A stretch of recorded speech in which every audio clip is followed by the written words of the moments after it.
vrai qu'on vit une époque moderne, pour paraphraser Philippe Meyer, une époque paradoxale également.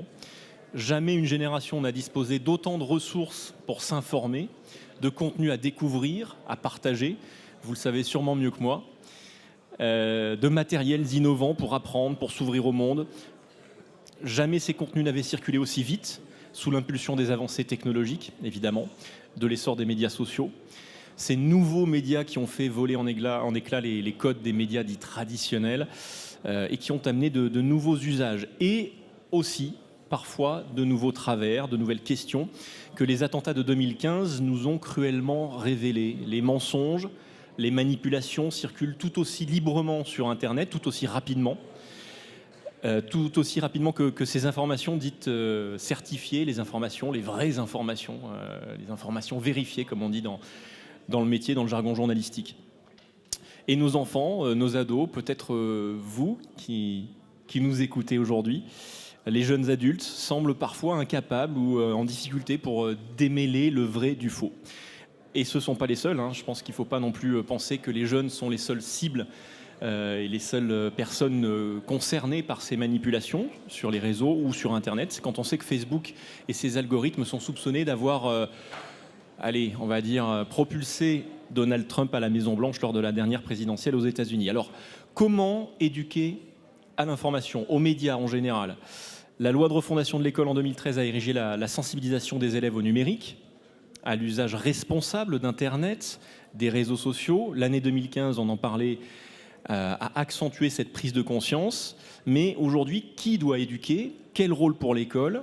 Les médias doivent-ils modifier leurs habitudes, adapter les codes du récit aux nouveaux supports ? Comment faire passer les messages dans un contexte de défiance vis-à-vis des journalistes, de l'autorité en général? Comment suivre le rythme des usages, des nouveaux usages, quand on sait que certains nouveaux médias sont déjà presque périmés? Imaginez un peu que Facebook, né il y a 15 ans, arrivé en France il y a un peu plus de 10 ans maintenant, et bien déjà plus sur le podium des réseaux préférés des 11-18 ans. TikTok a pris la place. Et, et puis Snapchat, Instagram, YouTube, c'est ce qui revient en priorité.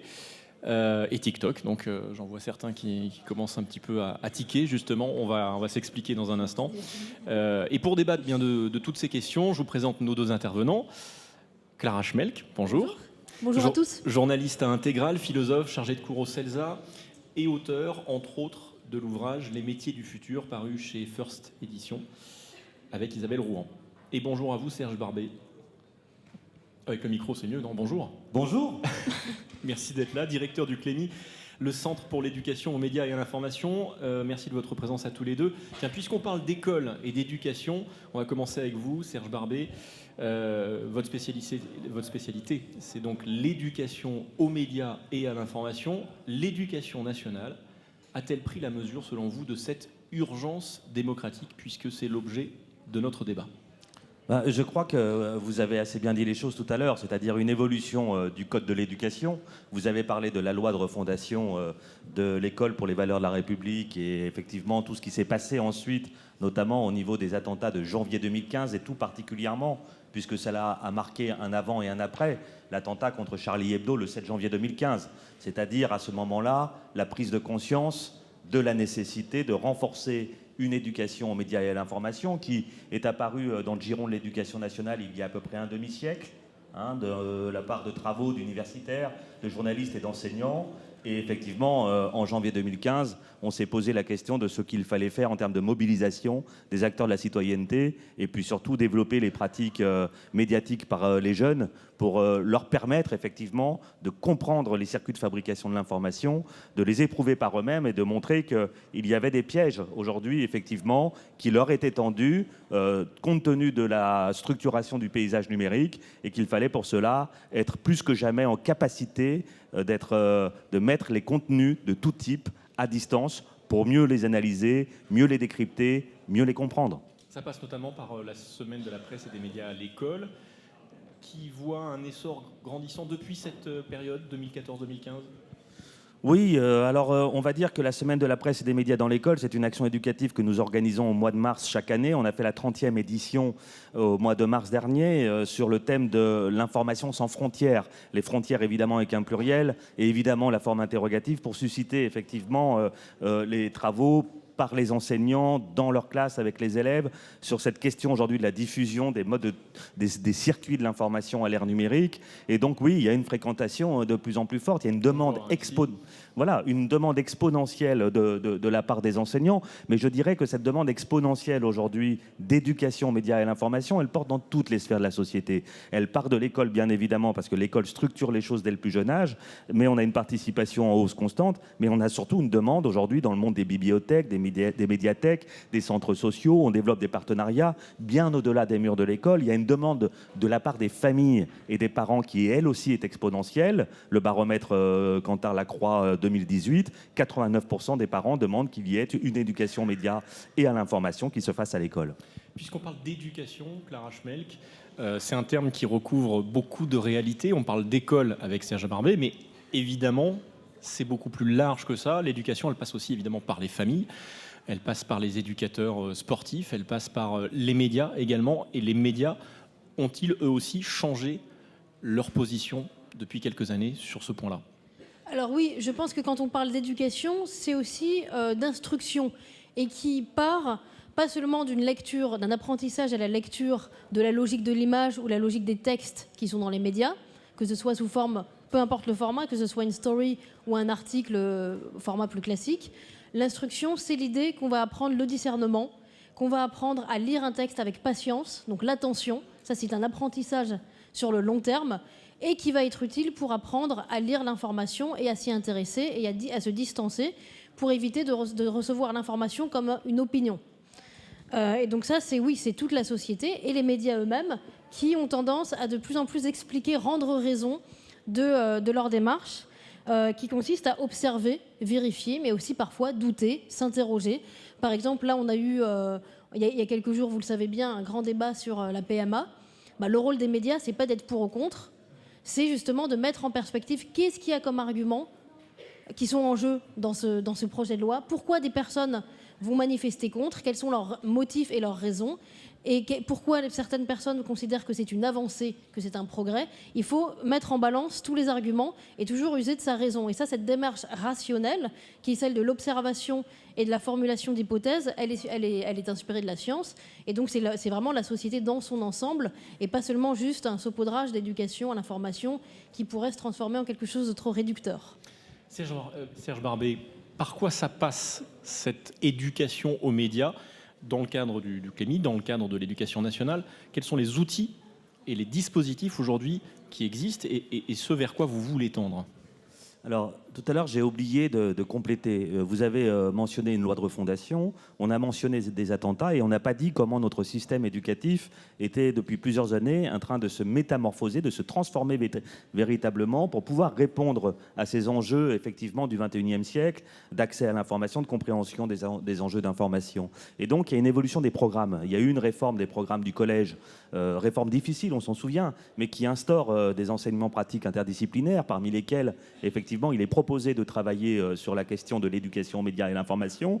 Il y a eu une refonte complète en 2015 de l'enseignement moral et civique en intégrant effectivement ces questions contemporaines. Et puis aujourd'hui, on est en pleine réforme des programmes du lycée et du baccalauréat. Et quand on regarde effectivement les programmes du lycée, ce qu'ils comportent, on peut dire véritablement que l'éducation aux médias et à l'information irrigue les nouveaux programmes. Que ce soit effectivement dans les nouvelles matières comme le SNT, sciences numériques et technologiques, que ce soit dans l'approche en français, en histoire-géographie, on est dans l'apprentissage d'une culture numérique au sens large, avec un aspect développé sur la citoyenneté extrêmement concrète. Donc pour répondre à votre question, qu'est-ce qu'il faut?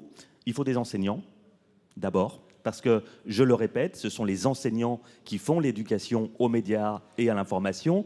On a 13 millions d'élèves, on a plus de 870 000 enseignants. L'éducation aux médias, les enseignants de tous les champs disciplinaires sont concernés.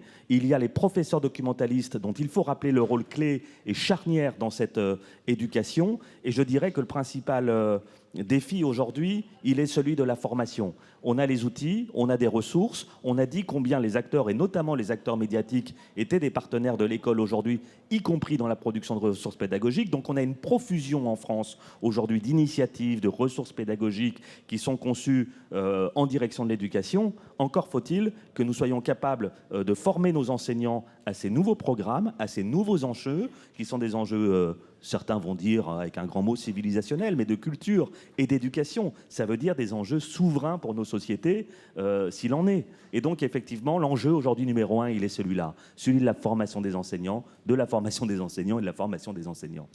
Clara Schmel, qu'est-ce qu'on peut articuler le travail qui est engagé par le Clémy avec celui de la presse, dont les enjeux ne sont pas les mêmes? Est-ce qu'aujourd'hui, les journalistes ont leur rôle à jouer dans ce dispositif? Déjà de le rendre visible. Commencer par là, de rendre visible le travail des enseignants et l'apport, mais pas seulement en ce qui concerne l'éducation particulière aux dispositifs numériques et aux nouveaux formats qui demandent une vigilance et des connaissances technologiques. Ça, c'est les professeurs qui vont l'apporter. Ce sont des outils et des dispositifs. Et la presse doit rendre visible le rôle des professeurs et aussi y participer. D'ailleurs, ça se fait dans de plus en plus de journaux. On montre notre démarche. On explique pourquoi on fait ça. Qu'est-ce qu'il va vous falloir comme qualité pour lire l'article, pour y répondre, pour manifester, non pas une opinion, mais construire un raisonnement à partir de ce que vous lisez. Qu'est-ce que c'est un fait? Qu'est-ce que c'est que recouper son information? Qu'est-ce que Comment c'est on qu'un vérifie les fait? sources? L'apparence immédiate ne va pas être le fait. Le fait est forcément une reconstitution. Et comment se fait-elle? Et tout le travail autour de ce qu'on appelle les fake news. Alors ça, c'est notre sort. Les fake news, mot qui veut dire un peu tout et n'importe quoi, parce que les statuts du faux sont différents. Par exemple, vous pouvez avoir un énoncé qui est faux parce que c'est une plaisanterie, et la personne qui l'a construit n'avait pas l'intention de mentir, c'était juste une blague. Une blague, un mème qu'on voit souvent circuler sur Twitter ou sur Instagram, n'a pas le même statut du faux qu'un chiffre qui est volontairement trafiqué, qu'une phrase qui est un propos rapporté alors qu'il est faux. Est-ce que c'est une erreur ou est-ce que c'est intentionnel? Tout ça, on doit éclairer beaucoup mieux en fait les propos qu'on rapporte. Parmi les initiatives qui sont prises au sein du Clémy, mais également dans les différents médias, dont certains participent à Médias en scène, il y a l'immersion, la mise en situation, parce qu'on estime, nous, par exemple à France Info, pour ne parler que de ce que je connais, qu'il n'y a pas meilleur moyen de comprendre les enjeux et le travail d'un journaliste que de se glisser dans la peau du journaliste. Et ça donne lieu parfois à des initiatives, celle-ci pour le coup lancée par le Clémy. On va peut-être regarder ce que ça donne et on en parle juste après avec Serge.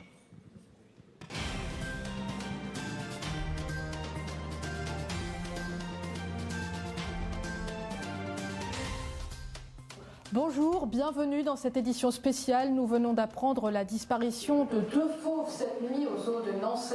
C'est dans le département du Cher.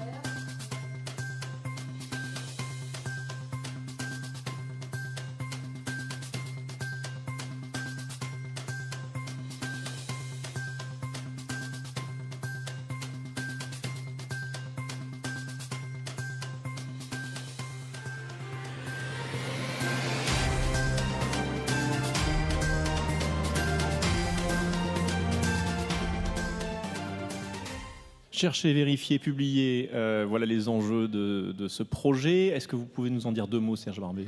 Alors, le Clémy produit des ressources pédagogiques. Vous demandiez tout à l'heure qu'est-ce qu'il faut. Alors, j'ai dit des enseignants. Il faut de la formation, bien évidemment, et puis il faut des outils pratiques. Alors, il y a tout ce qu'on produit avec les partenaires du Clémy. Et puis, le Clémy a un studio qui produit des ressources pédagogiques qui ont une particularité, c'est qu'elles sont conçues avec des groupes de travail derrière qui associent des enseignants et des journalistes, justement. Des équipes de travail, véritablement, qui ont conçu ce jeu sérieux, un serious game, qui place les jeunes élèves en situation d'enquête journalistique, totalement en immersion. Donc ça passe effectivement par un certain nombre d'indices. On va poser un scénario, le cas que vous avez vu de ces 2 fauves échappés d'un zoo. Il y a tout un scénario autour des conditions de ce zoo, comment ces fauves se sont échappés. Et on va donner des documents, effectivement. On va confronter ensuite les jeunes journalistes en herbe à des témoignages d'acteurs qui ont été témoins de la scène, d'autres qui sont des enquêteurs,